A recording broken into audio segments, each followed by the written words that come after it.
So I was teaching workshops in Istanbul, Turkey in February of 2020, right before the world changed completely. Good. I'm at the bottom of the hill walking up towards the tower, and I see a shoe shiner walking towards me. And after he kind of passed, right before he passes me, his shoe shine brush falls from the bucket. And he just kept walking. And I was kind of like, should I say something or not? I speak no Turkish. It's like, you drop this. And I point at the brush. He comes over and he's like, almost got tears in his eyes. You want to shine your shoes for free? And I was like, no, I'm good. I'd go to move. And as I go to move for the second time, somebody on the corner, 4 stories up, just happens to be looking out their window. And then they start yelling at this guy in English.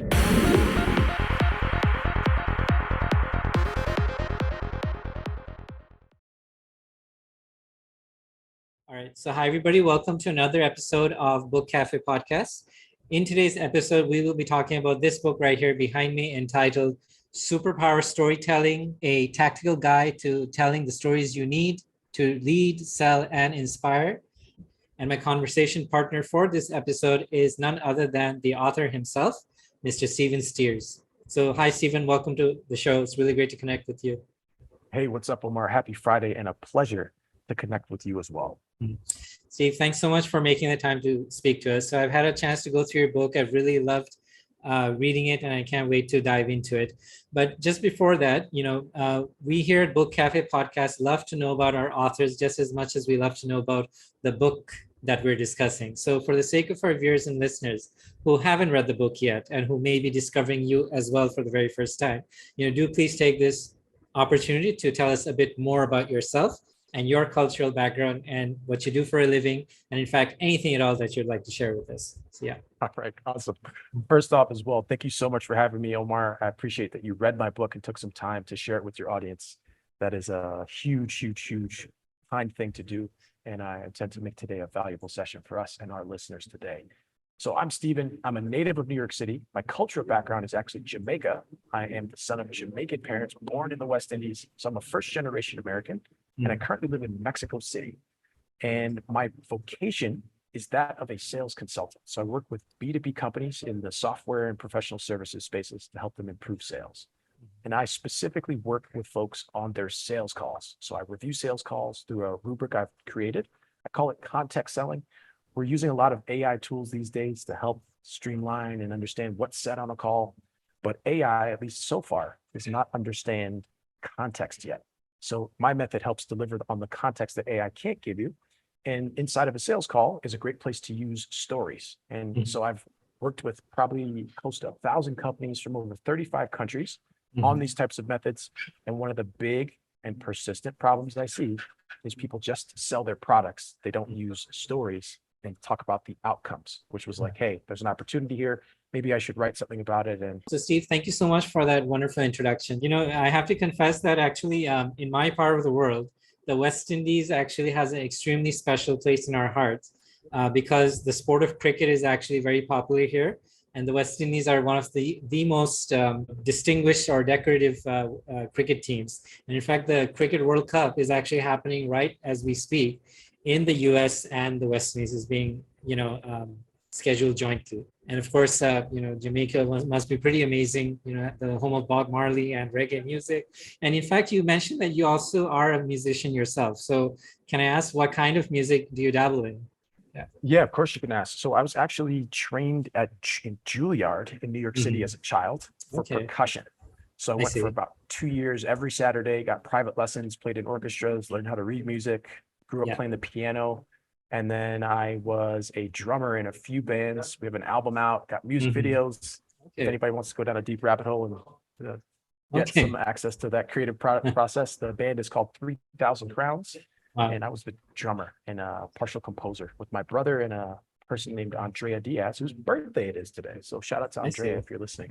Okay, yeah, absolutely. So speaking of your brother, Stephen, so I gotta take you straight back to the first chapter of the book, where you mentioned that growing up in Queens, New York, you and your siblings didn't actually spend a lot of time during the weekends or the weekdays watching TV, but you were engaged in other activities, which included origami, as well as, listening to cassette tapes of old radio shows from the 50s and 60s. And these particular radio shows that you were listening to as a child had a profound impact on you personally, as well as into what went into the final product, which is this book right here behind me. So do please tell us more about that, and please elaborate on this and tell us how that influenced you as a storyteller, a budding storyteller. Tell us about that. For sure. I think anybody who has immigrant parents, especially American folks or otherwise, or maybe Indian culture similar, they really put a lot of work into making sure you're doing something productive as much as possible. Like, Mhm. I left my country, I'm here, you better produce, better do something good. And part of that, as the youngest son, my parents kind of started to figure out their parenting, and they were like, no, we're not doing any TV. You're going to sit down, you're going to read, you're going to do music, you're going to make stuff. And I think that kind of dawned a feature in me to make my own fun. And I think listening to stories and having to come up with stuff just kept my mind moving and kept me entertained when I couldn't watch television, which I think has worked out very, very well, because I much prefer to read and listen to things than sit down like planning and watching stuff. Mhm. And it was a fun childhood, man. Like, my parents did a really good job with us, and I'm grateful that we didn't just watch TV. We Right. read, did things, built things, and were able to be creative. Mhm. For sure. So just out of curiosity, out of all the radio shows that you were listening to as a child, I'm only familiar with one of the shows that you listed, which is the Green Hornet. And it was actually the Bruce Lee Green Hornet from the 1960s. So can you tell us which of those radio shows was your personal favorite? And I think it depends on the era. Right now, it's Gunsmoke, which is a Okay. Western, and it's a incredible stories, the sound effects, like you literally feel like you're in a saloon in the 1800s, Mhm. and the acting is really, really good. It's funny, it's dramatic, it teaches you lessons. It's probably the best show I've listened to really conjure visuals from just listening. And it's people in a studio just talking to each other, but they were able to make it feel like I'm walking in a dusty, dusty area or riding on the plains. Right. And yeah, it's one of my favorites. I highly recommend it. There's 500 episodes of audio. 500 episodes. Whoa. Yeah. That's amazing. And then Awesome. they made it a TV show afterwards. Uh-huh. So that's how successful that show was. Okay, awesome. So we'll definitely have that in the descriptions for any of the folks that want to check out the show. So Steve, just coming back to the book, please tell us, when it comes to storytelling, how exactly is storytelling a superpower? Do please elaborate a bit more about that and tell us why. Yeah. Love the question, Omar. Great question. I think storytelling is a superpower because we need to look back at the science of what storytelling does. So when I was doing research for this, after I was like, man, people really suck at doing this. There's got to be a better way. I was able to uncover that 65% Mhm. of information is retained and when shared in a story form. Mhm. Right. So if we just look at that, right, especially like I work in sales, and maybe some of our listeners do today as well. But if we think about that as a framework, if you're sharing information with people that potentially need to share it with other people to help make a decision to buy or work with you, the best way to do it so they remember is in a story. So if we just look at that as the first place, it's like, this is a way to build a deeper rapport with people because they have something they can take and share. The second thing to look at, I think, is really important is it's the human psychology behind it. It shows social proof. There's a lot of quotes around stories that I like. I'll share a few. The first is, you need change only the name, and the story is about you. So if you're sharing a great story about results you got for a client with me, and I'm not a client yet, I can at least see the path of how you got there and potentially see myself as the hero in that story to get similar results. The other side of the story, and why they're pretty important, is the context. So the whole reason to tell a story is to better help your audience tell their own story. Right. So if you're using those devices in that type of leverage, you're creating a space for where the audience, the prospects, or whoever's listening can see themselves in the action, and then potentially is that much more drawn to you because you understand their problems and you're helping them to improve with an outcome-based story. Right. So would it be fair to say, Steve, that the primary audience for your book is actually people who are working in sales? Or do you feel that the techniques that you've talked about in the book isn't necessarily only for salespeople, but it can be applied to people who aren't in sales, but who are, in pretty much any other vocation? I mean, how would you look at it? Would you say it's just very Great niche, question. or do you think it's more wider than that? Yeah. Great question. So I think whatever you do, you're selling. So again, obviously sales, you're selling to help get revenue into the company. If you're a leader and you have a team, you're selling them on staying at the company and staying on mission. If you are an internal stakeholder and you want to access more budget, you're selling somebody to agree with your mission or your vision or whatever it is so that you can unlock that. So I think every profession, no matter what you do, you're selling something because you have to get people to believe you. If you're interviewing, you got to get people to buy you as a potential person to run it that way. So I think the principles will generally apply to most people, but I did write it for leadership and specifically for sales folks so that they could leverage this stuff because their roles are much more about talking to people, convincing people, and building that type of rapport. So it is somewhat niche, but I'd say if you're thinking about stories, this is a great place to start because it gives you tactical stuff you can use right now, not just like, oh, hi and mighty, think about this. Like, hey, take this, do this, try this, have results. Absolutely. And I think you're absolutely right. I mean, no matter what vocation we're in, we're pretty much selling all the time, whether it's a husband trying to convince his wife to even somebody who's like trying to get married to a certain person, you are selling yourself. You're putting your best foot forward as to why that person should end up with you for the rest of your life, right? So I think you're right. You're absolutely correct that it's not just restricted to salespeople, but pretty much anybody out there who could actually benefit from reading the book. So yes, I fully agree with that. I just want to take you back to something else you wrote right at the end of the book, Stephen, and that is that you've been very privileged or blessed to have lived in multiple countries, including the US and Mexico. And you had a very interesting story about an experience that you had when you were visiting Turkey with a shoe shiner. So please tell us about that because I really loved that story. So walk us through that. Yeah. So I was teaching workshops in Istanbul, Turkey in February of 2020, right before the world changed completely. And I remember having one of my days off and I just went on a walk to just see this historic city. Istanbul is an incredible place, so much history there. And I go to this area called the Galata Tower Square, and it's a very hilly area. And the tower used to be a prison. It was a lookout point. Really interesting if you want to check it out. I think I write in the book, one of the most interesting things about the tower is a guy built wings and jumped off the tower and flew 4 miles long before the Wright brothers. So that's a pretty interesting thing for Turkey. But anyway, I'm in this neighborhood. I'm at the bottom of the hill walking up towards the tower, and I see a shoe shiner walking towards me. And after he kind of right before he passes me, his shoe shine brush falls from the bucket. And he just kept walking. And I was kind of like, should I say something or not? And then I finally decided to say something. I speak no Turkish, but I know how to say hello. So I was like, merhaba. And he turns around on a dime. And I was like, you dropped this. And I pointed the brush. He comes over. He's like, almost got tears in his eyes.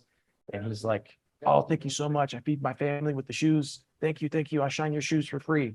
And I was like, no, I'm good, but you're welcome. Try to walk away. He corners me. He's like, no, I shine your shoes. And he's getting insistent. And I'm from New York City. You're not going to pressure me into anything I don't want. And I'd go to move. And as I go to move for the second time, somebody on the corner, 4 stories up, just happens to be looking out their window. And then they start yelling at this guy in English, which I thought was weird. But they're like, you always drop your brush and bother the tourists to get them to pay you for a shoe shine. And as he starts to go forward from there, I just break out and run. I have Vans on, so I don't need my shoe shine. But it just turned my brain over because it's like, this is how this guy creates leads. He's playing on the story that I tell myself about being a good person so he can start the conversation about his stuff. Now, I don't like that it was so manipulative, but I think the question I posed inside of the book is, how do you drop the brush with your story that helps people to come towards you so you can talk about what you do? And I think that's a fun example. And I don't have the answer for how people can do it specifically for themselves unless we talk, but I love that example because it really illustrates like he nailed how to talk to me about me. And that's how we started the conversation, but he didn't sell me, unfortunately for him. Yeah, absolutely. Well, I thought it was a really profound story. And of course, while reading through it, I too was actually questioning myself that was this dishonest or was it just being really clever? It's a bit of a gray area, but I'm sure that people will come to their own conclusions once they read it in the book. So I really, really loved it. And I thought that it really, really nicely explained the dilemma, the moral dilemma, and the kind of world that we're living in, where not everything is just straightforward black and white. And I suppose it, no matter what industry people are working in, they all have to make that judgment call for themselves. So Yes. let me just ask you a question that you would actually pose for yourself in the book, Steve, and that is, what is one of the objections that people have had towards using storytelling as a method or a way of actually trying to further your own personal brand or the organization that you're representing, or in fact trying to gain prospects? Do please walk us through that. Yeah. Yeah, there's a bunch of objections, but probably the biggest one is I don't have any stories to tell. Mm. That's the biggest one. And I think it couldn't be further from the truth. So what I break down in the book, I think it's chapter 4, is I talk about 3 or 4. I talk about the 3 stories you already have. Mhm. Everybody has these stories. It's Yeah. your mission. So like, why did you get on to doing this type of work that you're doing? Or Mhm. what's a really powerful trait you're well known for in your family? Like maybe you get made fun of it for Mhm. at holidays when you're with everybody. It's like, oh, you've always been this way. What is that story? That's an interesting thing about you. The next is your vision. So what does it look like when the big mission you have is completed? And how do you draw people towards that? And then the most human of them are milestone stories. So what are big things you've been through, difficulties, etc.? These could be your personal stories or your business stories. And those are always good stories to tell because who you are is the most interesting thing about what you do. And that's what I'm going to buy first if I'm a prospect of yours for anything. If you can show me you're human, you could show me that you're interesting, that you've surmounted challenges, I'm going to be attracted to that as a way I can pay attention to you. And then, and Yeah. only then after we built that trust, can you open it up for conversations about potentially doing business together or et cetera. So those are some places I would start. The second thing is if you feel that you don't have those types of stories, I Mhm. recommend in the book that people start building a story bank. Mhm. So don't have to be your own stories. It's good if they are too, but you probably heard a good story, or saw a great meme on Yeah. social media. Start saving those things into a cache. Mhm. Right. Make a quick note of why you liked it or how it applies to what you do for people. And then now we've got something that you can then adjust and use and leverage to show your sense of humor, show what you're interested in, share a story, and then tie it back to how you can help people understand things better with your products or services. Absolutely. Wow. Yeah, I completely agree with you. So in fact, when I first started, I mean, as a young graduate, I did my undergrads in Canada. The first job I ever got was with the Toronto Hospital for Sick Children, where I was working as a fundraiser. I was also working with the Canadian Red Cross at the time as well. And one of the biggest dilemmas that we had was, in fact, trying to get people to donate to the hospital or to the Red Cross. And just straight up saying that these 2 organizations need help wasn't compelling enough to get people to shell out any dough. So what we figured out was that every time we frame it within the context of a story, then that automatically gets people's generosity vibes going. So with the hospital, for example, we made it seem like a part of the Toronto community, which has been around for so long, like more than 100 years. So when people start to think that this is them supporting their own community, that kind of makes you feel like a part of it. And I think that around that time, like 2005, Hurricane Katrina just unfortunately happened in the US. And so we were trying to get people in Canada to understand that this has now become way too difficult for the American Red Cross to handle by themselves. So it's just like a fire that's gone out of control. If one fire truck isn't able to put it out, you have to get additional fire trucks to all work in tandem. And that's where the Canadian Red Cross comes in. And so by helping them, you're helping yourself, etc., and so forth. So yeah, I really appreciate you putting this in the book because I could completely relate to that and to what I had to go through as a young graduate. But Steve, you know what? There's so many thousands of anecdotes in the book to pick from. So I don't want to spoil it for anybody who hasn't read the book yet, but I will ask you about one final thing with regards to an article that you referenced in the book. It's entitled 1000 True Fans by Kevin Kelly. This was one of the most interesting things that I've read in the book, but please tell us a bit more about Kevin Kelly and this particular article and what the gist of this story is that you put in the book. Yeah, absolutely. Thank you for noticing as well. So Kevin Kelly is a writer for Wired magazine. He may still be, but he definitely was. And he penned this article in the early 2010s called 1000 True Fans, which basically outlines a really clear, nice framework for thinking about how to grow a business and how to build influence. So the way I break it down in the book, I use the example of this influencer on Instagram. I think her name is Ari with 2 I's. I think she has a couple million followers on Instagram. Right. And she made a offer about selling t-shirts. Right. Remember, 2 point something million followers. And she wasn't able to meet the minimum threshold to produce the t-shirts, which was about 35 shirts, which is horrifying for how bad she did with that. Again, that's not, making fun of her or anything, but basically what it's saying is this person just has a lot of people who look. She doesn't actually build relationships with the people that she has a following with. So when I think about that, when I hear this, like, oh, you have 1 million followers, like how I can't get 1 million followers. How am I going to do that? We can't wrap our head around it. But what we can do is wrap ourselves around 1,000 of something. You probably held 1,000 rupees, $1,000 or something like this. And it's a concept you can get your head around. And if we break it out into a framework and we say, hey, we talk to 3 people every day, by the end of the year, you'll have talked to over 1,000 people and you could build your 1,000 true fans. If you want to talk to 1 a day, you could do that in 3 years. It's a number you can get behind. And if we start adding the economics to it, and let's say you have a membership site or something, and you have 1,000 people paying you $8 a month, you have $100,000 a year business, which is not bad in most places. If they're paying you $80 a month, you have $1 million business. And so on and so forth down the line to scale up for whatever your products or offerings are. So what I love about the framework is you don't need to be massive to be mighty. You could be mini, but you can be mighty. And if you're talking just to your small audience, but you're active with them, you're asking questions, you're building what they like, you could build an extremely healthy business with just a small amount of people. And so I wanted to put that into book to say, like, most people think they have to have this huge following, and it's like, you really don't. And I actually would probably err on the side of don't bother, or if you get it, great, but go for the really small, non-scalable audience, because those people will be super loyal. They'll invite more people that are like-minded, and it can build a very healthy business at the same time. Absolutely. Steve, I really appreciate you putting this story in the book, because I can tell you that I myself feel extremely inspired by the 1,000. It's such a manageable number. So I'm pretty sure that anybody who's watching or listening to this podcast, no matter what line of business that they're in, will be able to take this to heart and say that, what, this isn't, you don't need the millions and billions of followers. You don't need, so many quote unquote false fans. All you need is a manageable number like the 1,000 true fans. And if you do the math, voila, you've got, it's more than enough to sustain whatever line of business that you're in. So I completely understand that. And the kind of city that I live in, Dhaka, it's, I'm quite sure that there's a lot of us who are actually, following this concept without realizing it, especially the ones who have been extremely successful.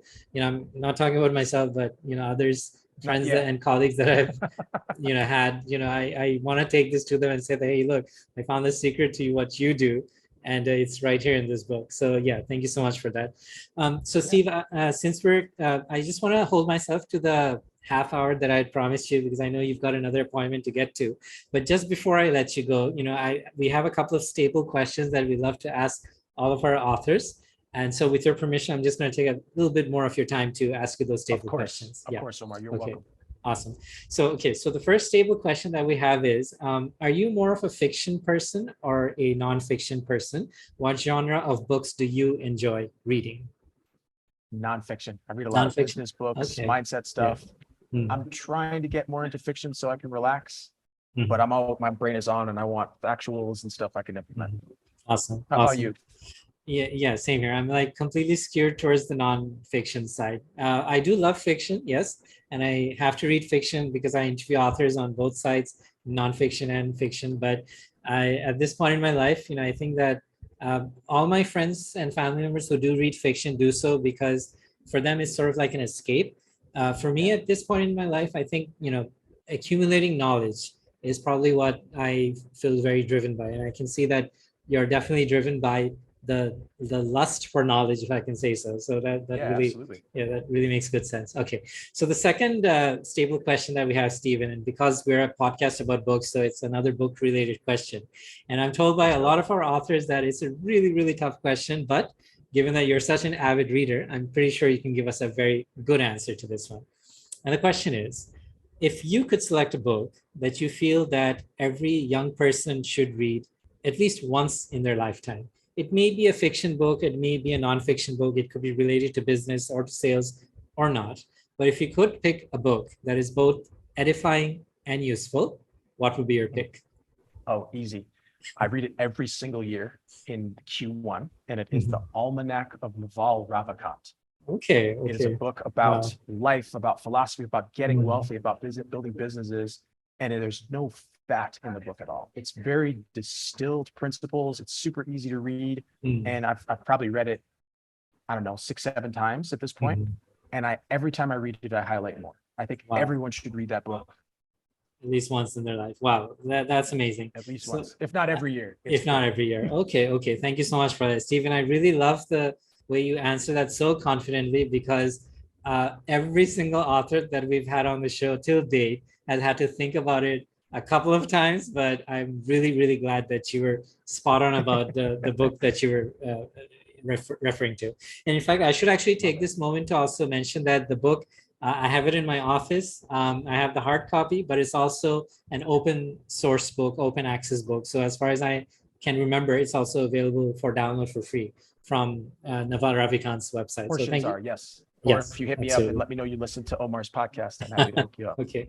All right. So Steve, just one final question. Given that you've written such a wonderful book, and good luck with the success of this book, and I'm pretty sure it's already been a runaway success. Do you have any future writing projects in the pipeline that your fans and readers can look forward to? So if you'd like to put in a plug for that. Yeah, I'm still working on it, but I've already outlined 3 other books, and I'm getting started on one of them now, which will be about the context selling method, specifically one of the methods I teach, a sales methodology. And then I have 2 other ones that are completely unrelated, but could be pretty fun. One is called Operation Childlike Wonder, which breaks out how as kids, we're super curious, we're excited about a lot of stuff. And then as we get older, we lose our curiosity and wonder, and how we can get that back as adults. So that's a book I'll write later, but that's on the docket. Awesome. Okay, cool. So Steve, thank you so much for your time. It's really been a pleasure to have you on the show. And as soon as you've had your other books out, I can't wait to have you back for a future episode. I'm sure that, whatever you write is going to be of benefit to not just people who are working in sales, but like I mentioned, that any vocation that people are in, the kind of stuff that you write is, you can transfer it to a non-sales related vocations as well. So let me just conclude by saying that for our viewers and listeners who have been with us all this time, thank you very much for staying till the end. If you are watching this episode on YouTube, please be sure to like this video and subscribe to the channel. The book, once again, is Superpower Storytelling by Stephen Steers. My thanks to Stephen as well. And we will see you next time. Thank you very much.